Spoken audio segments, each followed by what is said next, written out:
Ich bin Volker Röhrig und ich bin Studienberater beim Asseter Kieler Universität. Also ich mache Beratung von der Studienorientierung über die ersten Schritte an der Uni, Bewerbungsverfahren, die Fragen von Fachwechsel, Probleme im Studium bis hin zu den ersten Schritten in den Beruf. Mein Büro ist am Wilhelm-Selig-Platz 3, Raum 5. Und ich mache Beratung in der freien Sprechstunde, telefonisch, derzeit unter Corona-Bedingungen von 10:30 Uhr bis 14 Uhr. Biete persönliche Beratung vormittags an und auch am Mittwochnachmittag und habe jetzt neu Beratung zum Stundenplan, immer montags, dienstags, donnerstags und freitags von 10:30 Uhr bis 16 Uhr über Big Blue Button. Die Vielfalt.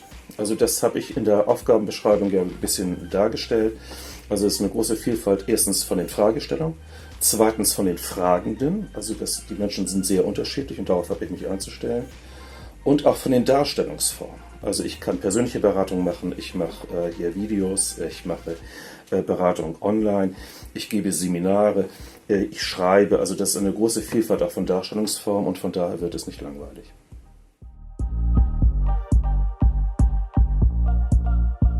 Die gibt es nicht. Also das ist sehr stark abhängig von der Zeit. Also wir haben jetzt augenblicklich die Zeit der Einschreibung und da geht es sehr stark um die Frage der Stundenorganisation, des Stundenplans.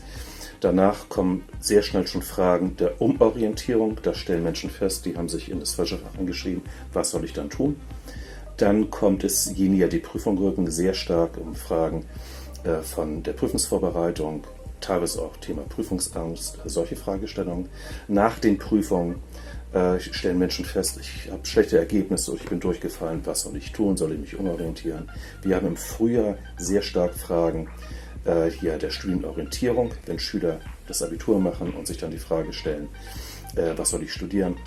Und dann geht es eben um Entscheidungsfragen und um Bewerbungsfragen. Also so, dass man sicherlich Häufung hat an Fragestellungen über das Jahr hinweg, wo die Stärke auftauchen, aber das macht dann eben auch die Vielfalt hier aus.